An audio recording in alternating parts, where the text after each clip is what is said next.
Estamos de volta com o Metrópole Debate, professor Paulo Bacelar, o senhor Antônio Rolim, que mora em Caucaia. Ele disse que é pescador artesanal, tem diabetes e pressão alta, já fez 2 perícias e teve o pedido do benefício negado. Diz que tem 16 anos de contribuição e 54 anos de idade e quer saber se pode entrar na justiça para garantir os direitos dele na área previdenciária.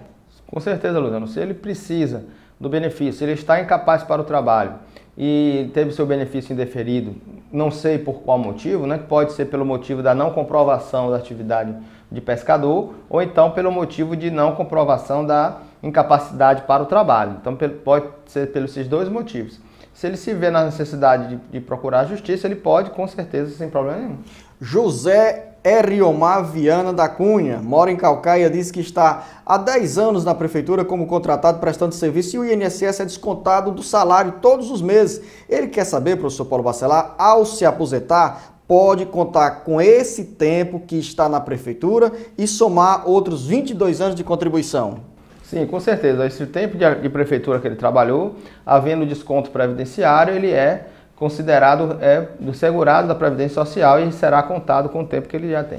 Neuda de Lima, de Caucaia, minha irmã tem 53 anos de idade e nunca contribuiu. Por ter problemas de tireoide, engordar muito, não conseguiu trabalhar. Ela pode se aposentar com 55 ou 60 anos de idade, professor Paulo Bacelar? Não, aí ela não irá se aposentar, porque ela não contribuiu. Se ela não podia trabalhar, ela poderia contribuir como facultativa, que é um segurado que não trabalha, que não exerce atividade remunerada.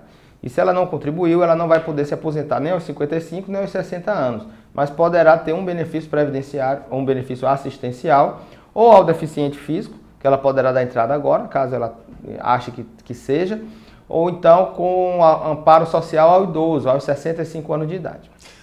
O nosso telespectador José Lucas, que mora no bairro Vila Manuel Sato, em Fortaleza, diz que a mãe trabalhou com carteira assinada há mais de 20 anos, mas a 5 estava afastada pelo INSS e voltou agora. Esse tempo que a mãe do José Lucas passou afastado, professor Paulo Bacelar, vai contar como tempo de contribuição? Sim, se ela tiver intercalado entre períodos de trabalho. Depois que ela voltou do auxílio-doença, como ela disse, ela já voltou a contribuir, voltou a trabalhar, então esse período vai ser contado. Dona Maria, que mora no Planalto Pici, pergunta, primeiro disse que nunca trabalhou com carteira assinada, hoje é costureira, está com problemas de coluna e pergunta para o professor Paulo Bacelar se pode pedir algum tipo de auxílio junto ao INSS. Não, se ela nunca contribuiu, né? Ela disse que nunca contribuiu. Contribuiu, ela não terá direito nenhum da Previdência Social, apenas um benefício da assistência social se ela implementar as condições para isso. O Daniel Cardoso, do bairro Cristo Redentor, diz que tem um amigo que vai fazer 65 anos de idade e tem 15 anos de contribuição. Faz tempo que não contribui. Quando completar os 65 anos, consegue se aposentar, professor Paulo Bacelar? Sim, a Lei 10.666 de 2003 garantiu o direito ao segurado se aposentar se ele já tiver implementado as condições de idade e tempo de contribuição necessários. Se ele já tem 65 anos de idade e 15 anos de contribuição, mesmo que ele não seja segurado na data dos 15 que ele der entrada na aposentadoria, se ele já tiver implementado essas 2 condições, ele já pode se aposentar. O nosso telespectador Francisco Gomes de Oliveira, do bairro João 23, diz que tem 51 anos de idade, desde os 40 anos de idade, que cuida da mãe dele, que hoje tem 99 anos de idade. E ele tem uma dúvida, se a mãe falecer, o Francisco Gomes pode ficar com a aposentadoria dela? Sendo filho, né?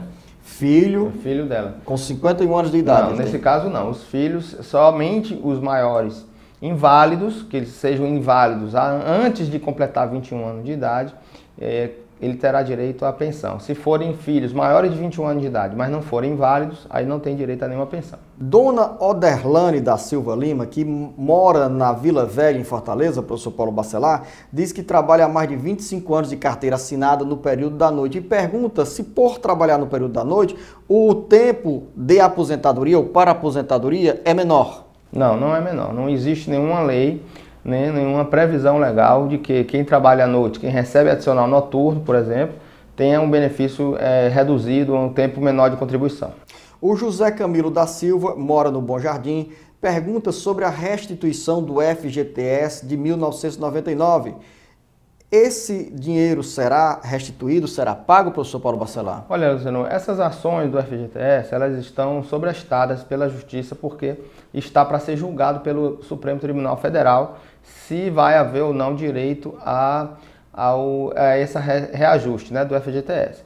Não havendo esse julgamento até então, o Judiciário está sobrestando as ações. Quem entra com essas ações, eles ficam parados sem julgamento até que tenha a decisão do Supremo. A Jamile Ferreira do Couto Fernandes diz que recebia pensão por morte da mãe e aos 16 anos o padrasto dela a emancipou. Agora o pai de sangue quer registrá-la. Quando for registrá-la, a Jamile volta a receber o benefício, professor Paulo Bacelar? Não. Depois que ela é emancipada, ela perde o direito a qualquer benefício de pensão por morte, porque o menor emancipado não tem direito a nenhuma pensão. Maria Helenilda de Oliveira, de Fortaleza, deu entrada com pedido de aposentadoria pelo Fundo Rural.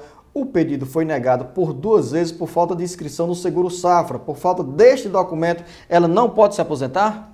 É a dúvida dela. Ela pode ter sido isso porque ela não tem outras provas de que exerceu atividade rural. Então a falta desse documento, com certeza, pode ter feito aí não ter trazido o efeito que traria se ela tivesse apresentado esse documento, porque seria uma prova da atividade rural. Como ela não tem essa prova e não deve ter tido outras, aí o benefício pode ter sido indeferido por isso. Alisson Rodrigues, do bairro Goiabeiras, sofreu um acidente de trânsito quando estava indo para o trabalho, ficou 2 anos pela Previdência Social e quando voltou fez um acordo com a empresa para a empresa demiti-lo.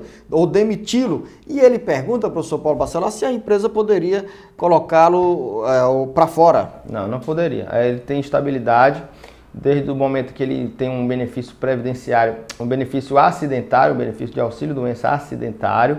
Quando ele retorna desse benefício do INSS, a empresa ele tem uma estabilidade na empresa de 12 meses após essa cessação. Então você não deve fazer acordo nenhum. É o direito que a pessoa tem. Ou você pede demissão, ou ele fica durante 12 meses naquela empresa. No caso, se ele pedir demissão, aí a legislação protege a empresa nesse caso. Sim, mas aí a empresa ela teria que tomar alguns cuidados para não demonstrar que ela forçou essa demissão, que essa demissão foi forçada. Então a empresa aí nesse caso deve ter testemunhas, né, deve ter um documento assinado por ele, para que não haja nenhuma reclamação trabalhista depois.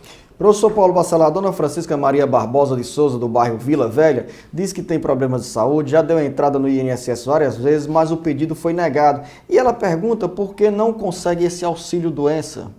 Olha, a questão médica, né, Luciano? A gente não tem como saber. Se ela tem problemas em que o médico perito do INSS não reconhece a incapacidade dela para o trabalho, aí ela não vai ter direito a esse benefício. Mas pode ser também por outros motivos, por falta de contribuição necessária, por falta de carência, porque o auxílio-doença tem que ter uma carência mínima de 12 meses antes da incapacidade. Então, vai depender do que levou esse benefício a ser indeferido.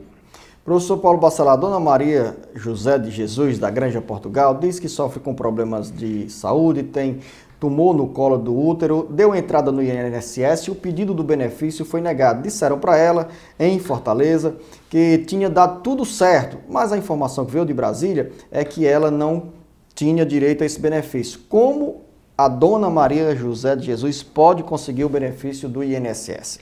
Bom, se for indeferido inicialmente, ela pode ter 2 ações, né? 2 saídas. Ou ela entra com recurso administrativo junto à Junta de Recursos da Previdência Social, que é um órgão individual, um órgão separado do INSS, que vai analisar o ato, saber se esse ato foi realmente indeferido corretamente e reformar esse ato caso ele seja indevido. Ou então ela já procurar a justiça, procurar um advogado que entenda, um advogado previdenciarista, como a gente chama, né? Uma pessoa que entende do assunto e que possa entrar na Justiça Federal para reconhecer o direito dela. Daqui a pouco tem mais respostas do professor Paulo Bacelar para você que nos encaminhou durante a semana a sua pergunta ou a sua dúvida. Em 1 minuto.